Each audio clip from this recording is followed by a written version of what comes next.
50 വയസ്സ് കഴിഞ്ഞ സ്ത്രീകൾ അവരുടെ ആരോഗ്യത്തിൽ പ്രത്യേകമായിട്ട് എന്തെങ്കിലും സംരക്ഷിക്കേണ്ടതുണ്ടോ? സ്ത്രീകൾ അങ്ങനെയാണ്, നമ്മുടെ അമ്മമാർ അങ്ങനെയാണ്. പലപ്പോഴും ഭർത്താവിൻ്റെ കാര്യത്തിൽ, അല്ലെങ്കിൽ മക്കളുടെ കാര്യത്തിൽ, അല്ലെങ്കിൽ മരുമക്കളുടെ കാര്യത്തിൽ ഒക്കെ ഇങ്ങനെ വ്യാപൃതരായിട്ട് ഇങ്ങനെ നടക്കും. അവരുടെ ആരോഗ്യത്തെക്കുറിച്ച് അവർ മറന്നു പോകുന്നു എന്നുള്ളതാണ് സത്യം. അമ്മമാരോട് എനിക്ക് പറയാനുള്ള ഒരു റിക്വസ്റ്റ് ഇതാണ്.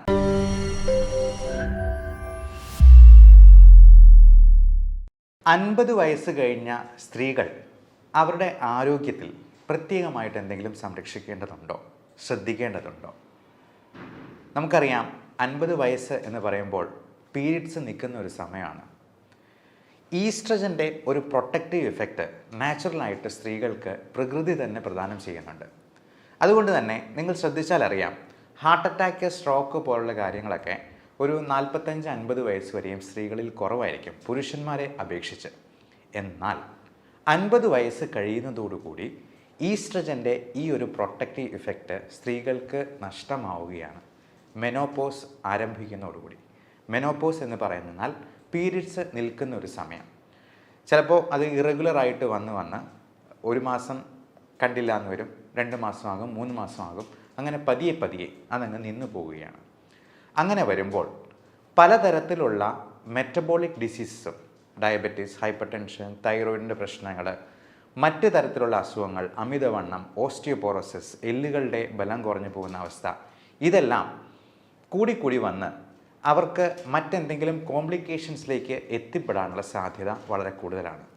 അതുകൊണ്ട് തന്നെ 50 വയസ്സ് പിന്നിടുന്നതോടുകൂടി നമ്മുടെ ഈ പറഞ്ഞ പാരാമീറ്റേഴ്സ് എല്ലാം വളരെ നോർമൽ ലെവലിലാണ് എന്നുള്ളത് സ്ത്രീകൾ കൃത്യമായിട്ടുള്ള ഇടവേളകളിൽ ചെക്ക് ചെയ്ത് ഉറപ്പുവരുത്തേണ്ടതുണ്ട്. പ്രത്യേകിച്ചും അവരുടെ ബ്ലഡ് ഷുഗർ ലെവൽ, BP-യുടെ ലെവൽ, കൊളസ്ട്രോളിൻ്റെ അളവ്, തൈറോയിഡിൻ്റെ TSH, ഫ്രീ T3, T4 ഇതെല്ലാം ഫാസ്റ്റിങ്ങിൽ ചെയ്യുന്നതാണ് ഏറ്റവും ഉത്തമം. അങ്ങനെ ഷുഗറിൽ എന്തെങ്കിലും വേരിയേഷൻ കാണുന്നുണ്ടെങ്കിൽ ഷുഗറിന് 3 മാസത്തെ കൺട്രോൾ ആയിട്ടുള്ള HbA1cയുടെ ലെവൽ നമ്മൾ നോക്കി പരിശോധിച്ച് ഉറപ്പുവരുത്തേണ്ടതുണ്ട്. പലപ്പോഴും ഷുഗറിന് നമ്മൾ മരുന്ന് തുടങ്ങുന്നത് അവർക്ക് HbA1c ഒരു 6-ൽ കൂടുതലാണെങ്കിൽ അത് ഒരു പ്രീ ഡയബറ്റിക് സ്റ്റേജ് ആയിട്ട് നമ്മൾ കണക്കാക്കണം. 5.7-ൽ താഴെയാണ് പ്രമേഹം ഇല്ലാത്ത ഒരാളുടെ നോർമൽ വാല്യൂ. 7-ന് മുകളിലാണെങ്കിൽ തീർച്ചയായിട്ടും അതിന് മരുന്ന് കൂട്ടേണ്ടതായിട്ടോ നമ്മുടെ ഡയറ്റിലും എക്സസൈസിലും കൂടുതൽ ശ്രദ്ധിക്കേണ്ടതായിട്ടുമുണ്ട്. അപ്പോൾ ഡയറ്റ് നമുക്കെല്ലാവർക്കും അറിയാം, അമിതവണ്ണം ഉണ്ടാക്കുന്ന ഭക്ഷണങ്ങൾ പരമാവധി കുറയ്ക്കുന്നത് തന്നെയാണ് നല്ലത്. അത് ഏറ്റവും പ്രധാനം ഷുഗർ ഉള്ള ഭക്ഷണ സാധനങ്ങൾ, ബേക്കറി സാധനങ്ങൾ, മൈദ അടങ്ങിയിട്ടുള്ള സാധനങ്ങൾ, പിന്നെ അരിയാഹാരങ്ങളാണെങ്കിലും നമ്മൾ കഴിക്കുന്നതിൽ നിന്നും ഒന്ന് പകുതിയാക്കി കുറയ്ക്കാൻ പറ്റുവാണെങ്കിൽ ഏറെ നല്ലത്. പ്ലേറ്റ് മെത്തേഡ് ഫോളോ ചെയ്യാണ് എന്നാണ് നമ്മൾ ഡോക്ടർമാർ സാധാരണ അഡ്വൈസ് ചെയ്യുക. 1/4 carbohydrate, 1/4 protein, 1/4 green leafy vegetables, 1/4 fruits. അപ്പോൾ ഇങ്ങനെയുള്ള പ്ലേറ്റ് മെത്തേഡിലോട്ട് മാറുക. കൃത്യമായി അരമണിക്കൂറെങ്കിലും ഒരു ദിവസം എക്സസൈസിന് വേണ്ടി കൊടുക്കാനായിട്ട് ശ്രമിക്കുക. എക്സസൈസ് നമുക്ക് പ്രായമായവർക്ക് ചെയ്യാൻ പറ്റുന്ന രീതിയിലുള്ള ലളിതമായ വ്യായാമങ്ങളുണ്ട്. അപ്പോൾ അങ്ങനെയുള്ള വ്യായാമങ്ങൾ നമ്മൾ നമ്മുടെ ചാനലിൽ തന്നെ അപ്ലോഡ് ചെയ്തിട്ടുണ്ട്. ഞങ്ങളുടെ കൂടെ തന്നെ എക്സസൈസ് ചെയ്യാവുന്ന രീതിയിൽ നമ്മൾ ലൈവായിട്ടുള്ള വീഡിയോസും അപ്ലോഡ് ചെയ്യുന്നുണ്ട്. അപ്പോൾ ഞങ്ങളുടെ കൂടെ തന്നെ പാർട്ടിസിപ്പേറ്റ് ചെയ്ത് ഈ എക്സസൈസിലും പാർട്ടിസിപ്പേറ്റ് ചെയ്തുകൊണ്ട് നമ്മുടെ ഫാമിലിയിൽ ഒരു അംഗമായിരിക്കാൻ ഞങ്ങളെ കൂടി അനുവദിക്കുക എന്നുള്ളതാണ് പറയാനുള്ളത്. അതോടൊപ്പം 50 വയസ്സ് പിന്നിടുമ്പോഴേക്കും നമുക്ക് ക്യാൻസർ എന്ന് പറയുന്ന ഒരു മഹാമാരി നമ്മളെ ഒന്ന് കീഴ്പ്പെടുത്താൻ അല്ലെങ്കിൽ ഒന്ന് ഞൊണ്ടി നോക്കാനുള്ള സാധ്യതയുണ്ട്. പ്രത്യേകിച്ചും സ്ത്രീകൾക്ക് ഇപ്പോൾ അണ്ഡാശയ സംബന്ധമായിട്ടുള്ള ക്യാൻസറുകളോ അസുഖങ്ങളോ വരാം. യൂട്രസ് സംബന്ധമായിട്ടുള്ള മിക്കവാറും ഹിസ്റ്റക്ടമിയൊക്കെ കഴിഞ്ഞിട്ടുള്ള പേഷ്യൻസ് ഉണ്ടാകും, യൂട്രസ് റിമൂവ് ചെയ്യാതെ. ഇപ്പോൾ പലപ്പോഴും ഇങ്ങനെയുള്ള പ്രശ്നങ്ങളൊക്കെ സ്ത്രീകൾ ആരോടും പറയാതെ ഒളിച്ചു വെച്ചിങ്ങനെ മുമ്പോട്ട് പോകും. അത് അതിസങ്കീർണമായി കഴിയുമ്പോഴായിരിക്കും പുറത്താരെങ്കിലുമൊക്കെ അറിയുക തന്നെ. ഞാൻ ഇപ്പോഴും ഓർക്കുന്നുണ്ട്, എൻ്റെ മെഡിക്കൽ കോളേജിൽ പഠിച്ചുകൊണ്ടിരിക്കുന്ന സമയത്ത് ഗൈനക്കോളജി ഡിപ്പാർട്ട്മെൻറ്റിൽ യൂട്രസ് അങ്ങ് ഇറങ്ങി താഴെ വന്ന് ഡെക്കുബിറ്റസ് അൾസർ എന്ന് പറയും, അതായത് ഈ ഗർഭപാത്രം ഇറങ്ങിയിട്ട് അതിൽ വ്രണങ്ങളായിട്ട് വന്നിരുന്ന ഒരു അമ്മയുണ്ടായിരുന്നു. അവർക്കത് പുറത്ത് പറയാൻ പേടിയായിരുന്നു, അല്ലെങ്കിൽ മടിയായിരുന്നു. അതുപോലെ പൈൽസിൻ്റെ അസുഖങ്ങളും അങ്ങനെ ഉദരസംബന്ധമായിട്ടുള്ള രോഗങ്ങളുമൊക്കെ അവർ മറച്ചു പിടിച്ചുകൊണ്ട് നടക്കും. അങ്ങനെ ഒരു കാരണവശാലും ചെയ്യാൻ പാടില്ല. നമുക്ക് പ്രായമായിട്ടുള്ള സ്ത്രീകൾ, അമ്മമാർ വീട്ടിലുണ്ടെന്നുണ്ടെങ്കിൽ അവരോട് ഇടയ്ക്കൊക്കെ ഇങ്ങനെയുള്ള കാര്യങ്ങളുണ്ടോ എന്നുള്ളത് ചോദിക്കുക. അതുപോലെ തന്നെ ബ്രസ്റ്റിൻ്റെ എന്തെങ്കിലും നൊഡ്യൂൾസോ ലംസോ ഒക്കെ ആയിട്ടുണ്ടെന്നുണ്ടെങ്കിൽ ഒട്ടും മടിക്കാതെ തന്നെ നിങ്ങളുടെ ഭർത്താവിനോടോ മക്കളോടോ ആരോടെങ്കിലും ഈ കാര്യങ്ങളൊന്ന് തുറന്ന് പറയാനായിട്ട് ശ്രദ്ധിക്കുക. അതോടൊപ്പം നമുക്ക് ഈ മെനോപോസിനോട് അനുബന്ധിച്ചിട്ടുള്ള ഒരുപാട് മൂഡ് സ്വിങ്സ്, ഇമോഷണൽ ഡിസ്റ്റർബൻസസ് വളരെ വളരെ കോമൺ ആണ്. കഴിഞ്ഞ വെള്ളിയാഴ്ച എൻ്റെ അടുത്ത് വന്ന ഒരു അമ്മയ്ക്ക് ഭർത്താവിനെ പറ്റി ഒരുപാട് പരാതികളാണ്. പുള്ളി പുകവലിക്കും, മദ്യപിക്കും, വേറെ എന്താണ്ട് ഹാൻഡ്സ് പോലത്തെ സാധനങ്ങൾ ഉപയോഗിക്കും. രണ്ടുപേരും ഗവൺമെൻറ് സർവൻസ് ആയിരുന്നു. ഭർത്താവ് റിട്ടയർ ചെയ്യാൻ പോകുന്നു, അമ്മ ഇപ്പോഴും വർക്ക് ചെയ്യുന്നുണ്ട്. ഇത് ഈ ഭർത്താവിൻ്റെ കാര്യങ്ങൾ ഇങ്ങനെ പറഞ്ഞ് സ്ത്രീകൾ അങ്ങനെയാണ്, നമ്മുടെ അമ്മമാർ അങ്ങനെയാണ്.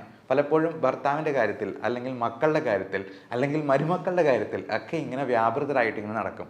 അവരുടെ ആരോഗ്യത്തെക്കുറിച്ച് അവർ മറന്നു പോകുന്നു എന്നുള്ളതാണ് സത്യം. അപ്പോൾ അമ്മമാരോട് എനിക്ക് പറയാനുള്ള ഒരു റിക്വസ്റ്റ് ഇതാണ്: ഇനി 50 വയസ്സ് പിന്നിട്ടെന്നാൽ നമ്മൾ ബാക്കിയുള്ളവരുടെ കാര്യത്തിൽ ഇടപെടുന്നതും അവരെ ശകാരിക്കുന്നതും അവരെ നേർവഴിക്ക് നയിക്കുന്നതിനും പകരം നമ്മുടെ കാര്യങ്ങൾ കൂടുതലായിട്ട് ശ്രദ്ധിക്കാനായിട്ട് നോക്കുക. നമ്മുടെ സന്തോഷം, നമ്മുടെ ആരോഗ്യം അത് നമ്മുടെ കൈകളിൽ മാത്രമാണ് എന്നുള്ള കാര്യം ഇടയ്ക്കിടയ്ക്ക് ഓർമ്മിപ്പിക്കുന്നത് നന്നായിരിക്കും. ഇപ്പോൾ എൻ്റെ അമ്മയാണെന്നുണ്ടെങ്കിലും ഡയബറ്റിക് രോഗിയാണ്.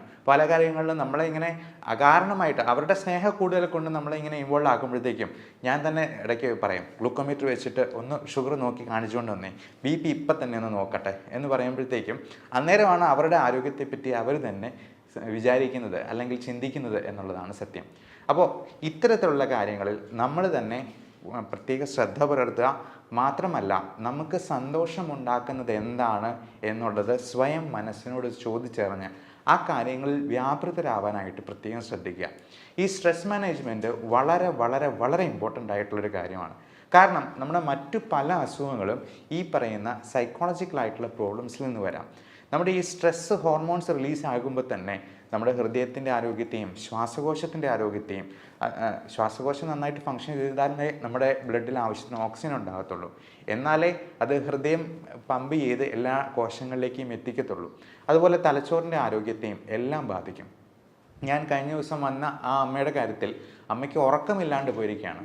എന്നാൽ ഇതിന് ഒരു ട്രീറ്റ്മെൻറ്റ് എടുക്കാനായിട്ട് അമ്മയ്ക്ക് തന്നെ മടിയാണ്. എന്നിട്ട് അമ്മയുടെ ആങ്ങളയുടെ പേരിലാണ് എനിക്ക് ഫയൽ എടുത്തുകൊണ്ട് വന്നതാണ് എന്നുള്ളതാണ് ഏറ്റവും രസകരമായിട്ടുള്ള കാര്യം. അപ്പോൾ ഈ ആങ്ങളെ നിർബന്ധിച്ച് പറഞ്ഞാണ് എൻ്റെ അടുത്തേക്ക് കൂട്ടിക്കൊണ്ട് വന്നത്. അപ്പോൾ അമ്മയോട് ഞാൻ ഒരു അരമണിക്കൂറോളം, ഒത്തിരി ദൂരത്തുനിന്ന് വന്നതാണ്, നമുക്ക് ഒരുപാട് ദൂരത്തുനിന്ന് 3-4 മണിക്കൂറൊക്കെ ട്രാവൽ ചെയ്ത് വരുന്ന പേഷ്യൻസ് ഉണ്ട്. അപ്പം നമ്മൾ അരമണിക്കൂറെങ്കിലും അവരോട് സംസാരിക്കാനായിട്ട് സമയം കണ്ടെത്താറുണ്ട്, എത്ര തിരക്കുണ്ടെങ്കിലും. അപ്പോൾ അങ്ങനെ ഈ അമ്മയോട് സംസാരിച്ചപ്പോഴാണ് ഈ പറഞ്ഞ കാര്യങ്ങളെല്ലാം. എന്നിട്ട് ഇത് പറഞ്ഞു വരുമ്പോഴത്തേക്കും അപ്പം ഞാൻ ചോദിച്ചു, എന്തായാലും ഈ ഭർത്താവിന് ഒരുപാട് പ്രശ്നങ്ങളുണ്ട്. ഒന്ന് അറ്റാക്ക് കഴിഞ്ഞിട്ടുള്ളതാണ്, അദ്ദേഹത്തിൻ്റെ പമ്പിങ് വളരെ കുറവാണ്, കിഡ്നിയുടെ ക്രിയാറ്റിനിൻ്റെ അളവ് കൂടിക്കൂടി വരുന്നുണ്ട്. അപ്പോൾ ഞാൻ അമ്മയോട് പറഞ്ഞു, എന്തായാലും ഭർത്താവിന് ഒരു ദിവസം മരണം സംഭവിക്കും, അമ്മയ്ക്കും മരണം സംഭവിക്കും. ഈ പറഞ്ഞ പരാതികളെല്ലാം ഉന്നയിച്ചിട്ട് അവസാനം അമ്മയ്ക്കായിരിക്കും ആദ്യം അസുഖം വന്ന് മരണം സംഭവിക്കും. നമുക്ക് പറയാൻ പറ്റില്ല. നമ്മുടെ കാര്യത്തിൽ നമ്മൾ ശ്രദ്ധ പുലർത്തിയില്ലെങ്കിൽ നമ്മുടെ ആരോഗ്യം നഷ്ടമാവുന്നത് നമ്മൾ പോലും അറിയില്ല എന്നുള്ളതാണ്. അപ്പോൾ അമ്മയോട് പറഞ്ഞത് ഇപ്പോഴത്തേക്കും പറഞ്ഞു, എൻ്റെ ജീവിതം പോയി വന്നെങ്കിൽ പോയിക്കോട്ടെ, കുഴപ്പമില്ല എന്നുള്ളതാണ്. പക്ഷേ നമ്മുടെ ജീവിതം പോയി കഴിഞ്ഞിട്ടുണ്ടെങ്കിൽ നഷ്ടം നമുക്ക് തന്നെയാണ്. മാത്രമല്ല, നമ്മൾ വീണ് പോയി കിടന്നു കഴിഞ്ഞിട്ടുണ്ടെങ്കിൽ നമ്മുടെ മക്കൾക്കാണ് കൂടുതൽ ബുദ്ധിമുട്ടുണ്ടാവുക എന്നുള്ള കാര്യം ഇടയ്ക്കിടയ്ക്ക് സ്വയം ഓർമ്മിപ്പിക്കാനായിട്ട് പ്രായമായിട്ടുള്ള അമ്മമാർ പ്രത്യേകം ശ്രദ്ധിക്കുക എന്നുള്ളതാണ് പറയാനുള്ളത്. പിന്നെ ഇത്തരത്തിലുള്ള അസുഖങ്ങൾ വരുമ്പോൾ നമ്മൾ ഒരു കാരണവശാലും യാതൊരു സ്റ്റിഗ്മയും വെച്ച് പുലർത്താതെ അതിന് വേണ്ട ട്രീറ്റ്മെൻറ്റ് എടുക്കാനായിട്ട് ഡോക്ടറിനെ സമീപിക്കുക, അല്ലെങ്കിൽ അതിന് വേണ്ട എക്സ്പെർട്ടിനെ സമീപിക്കുക. ഈ അമ്മയോട് സംസാരിക്കുമ്പോൾ തന്നെ അമ്മയുടെ കണ്ണ് നിറഞ്ഞൊഴുകുക, കരയുക. ഒരു കാര്യം പറഞ്ഞു വരുമ്പോഴത്തേക്കും തന്നെ കരഞ്ഞു പോവുകയാണ്. അപ്പം അത് ഭയങ്കര ഒരു ഡിപ്രഷൻ, ആങ്സൈറ്റി ഡിസോർഡറിലോട്ട് അത് മാറിയ ഒരവസ്ഥയായിരുന്നു നമ്മൾ കണ്ടത്. അതിനൊക്കെ നമ്മൾ ചെറിയൊരു മരുന്ന് കൊടുക്കുമ്പോഴത്തേക്കും തന്നെ അതിനകത്ത് ഒത്തിരി വ്യത്യാസം വരും. കാരണം ഈ ഉറക്കമില്ലാണ്ട് പോകുന്ന അവസ്ഥ തന്നെ എത്ര ഭീകരമായിരിക്കും. ചിലർക്ക് ഉറക്കം കൂടുതലായിരിക്കും, നേരെ തിരിച്ചായിരിക്കും.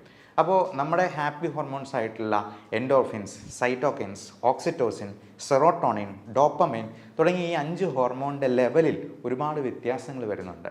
ബയോകെമിക്കൽ വേരിയേഷൻസ് നമ്മളതിനെ മെഡിക്കൽ സയൻസിൽ പറയാറുണ്ട്. അപ്പോൾ ഈ വേരിയേഷൻസ് കറക്റ്റ് ചെയ്യാനായിട്ട് നമുക്കതിന് വേണ്ട കാര്യങ്ങളൊക്കെ ചെയ്യണം, അല്ലെങ്കിൽ അതൊരിക്കലും കറക്റ്റ് ചെയ്യാം. ഇപ്പോൾ സോഡിയോ പൊട്ടാസിയോ കുറഞ്ഞു കഴിയുമ്പോഴത്തേക്കും നമ്മൾ ആ സോഡിയം കൊടുക്കുക എന്നുള്ളതാണ് ഏറ്റവും അത്യാവശ്യമായിട്ട് ചെയ്യേണ്ടത്. അല്ല പൊട്ടാസ്യം കൂടിപ്പോയെന്നാൽ ആ പൊട്ടാസ്യത്തെ കുറയ്ക്കാനുള്ള കാര്യങ്ങളാണ് നമ്മൾ കൊടുക്കുക. അപ്പം പൊട്ടാസ്യം കുറയ്ക്കാനായിട്ട് ഒരുപാട് മാർഗ്ഗങ്ങളുണ്ട്. അസ്താലിൻ നെബുലൈസേഷൻ പോലും നമ്മൾ കൊടുക്കാറുണ്ട്. ഇൻസുലിൻ ഇൻഡെക്സ്ട്രോസ്, അത് ഈ ഹൈപ്പർ കലീമിയ പ്രോട്ടോക്കോൾ എന്ന് പറഞ്ഞാൽ ഞങ്ങൾക്ക് ക്രിട്ടിക്കൽ കെയറിൽ പ്രത്യേകമായിട്ടൊരു പ്രോട്ടോക്കോൾ തന്നെയുണ്ട്. അപ്പോൾ പൊട്ടാസ്യം ഒരു 5 6 ഒക്കെ ആയിട്ട് 6ന് മുകളിലായി കഴിയുമ്പോഴത്തേക്കും പേഷ്യൻറ്റിന് ഒരുപാട് പ്രശ്നങ്ങൾ വരും. അപ്പോൾ ഇങ്ങനെയുള്ള വേരിയേഷൻസ് കറക്റ്റ് ചെയ്താൽ മാത്രമേ ഈ അസുഖങ്ങൾ പരിഹരിക്കപ്പെടത്തുള്ളൂ. അതിന് ഒരു മതപുരോഹിതൻ്റെ അടുത്ത് പോയി ഉപദേശിപ്പിച്ചെന്നാലൊന്നും നേരെ ആകില്ല എന്നുള്ള കാര്യം പ്രത്യേകം. ഉപദേശം നടന്നോട്ടെ, കുഴപ്പമില്ല. നമ്മുടെ പ്രാർത്ഥന എന്ന് പറയുന്നത് നമുക്ക് കൺസ്ട്രക്റ്റീവായിട്ട് ഉപയോഗപ്പെടണം. പലപ്പോഴും ഈ സ്ത്രീകളായിരിക്കും കൂടുതലും ഈ മത പുരോഹിതരുടെ അടുത്തോ അല്ലെങ്കിൽ പള്ളികളിലോ അമ്പലങ്ങളിലോ ഒക്കെ ഇങ്ങനെ കയറി ഇറങ്ങുന്നത്. അതിന് കാരണം അവരൊരു കാരണമുണ്ടാക്കി പുറത്തിയാടുകയാണെന്നാണ് നമുക്ക് തോന്നിയിട്ടുള്ളത്. അപ്പോൾ അങ്ങനെ വരുമ്പോഴത്തേക്കും ഇതുപോലത്തെ പല ചൂഷണങ്ങൾക്ക് പോലും ഇവർ വിധേയരാവാനുള്ള സാധ്യത കൂടുതലാണ്. പകരം ഇതിന് എക്സ്പേർട്ടായിട്ടുള്ള ഒരു ഹെൽപ്പ് സ്വീകരിക്കുകയും ആവശ്യമെങ്കിൽ അതിന് ട്രീറ്റ്മെൻറ്റ് എടുക്കുകയും ചെയ്യുക എന്നുള്ളതാണ്. നമ്മുടെ ഈ സോഷ്യൽ സ്റ്റിഗ്മ നമ്മുടെ നാട്ടിൽ മാത്രമേ ഇത്രയധികം ഉള്ളൂ. അതിനെ ഈ നമ്മൾ ചരട് ജപിച്ച് കെട്ടിയത് കൊണ്ടോ ഒന്നും ഒരു കാര്യവുമില്ല എന്നുള്ളതാണ്. നമുക്ക് ഇപ്പോൾ പ്രാർത്ഥനയാണെങ്കിലും നമ്മൾ എക്സസൈസ് ചെയ്യുന്നത് ദൈവത്തെ പ്രതി ചെയ്യുന്നാൽ, നമ്മൾ നല്ല ഒരു നോമ്പ് നോൽക്കുന്നത് അല്ലെങ്കിൽ നമ്മളൊരു ഫാസ്റ്റിംഗ് എടുക്കുന്നത് ദൈവത്തെ പ്രതി ചെയ്യുന്നാൽ അത് നമ്മുടെ ആരോഗ്യത്തിന് ഗുണകരമാണ്. ആ രീതിയിൽ നമ്മുടെ മതത്തെയും വിശ്വാസത്തെയും മോഡിഫൈ ചെയ്യാനായിട്ടും പ്രത്യേകം ശ്രദ്ധിക്കുക. എല്ലാവരും ഈ കാര്യത്തിൽ പ്രത്യേകമായിട്ട് നമ്മുടെ അമ്മമാരെ ഓർമ്മിപ്പിക്കുകയും ഈ ഇത്തരത്തിലുള്ള വീഡിയോ അല്ലെങ്കിൽ ഇൻഫോർമേഷൻ അവർക്ക് പാസ് ഓൺ ചെയ്യുകയും ചെയ്യാനെങ്കിലും ശ്രദ്ധിക്കുക. എല്ലാവർക്കും നല്ല ആരോഗ്യം ആശംസിക്കുന്നു. Thank you.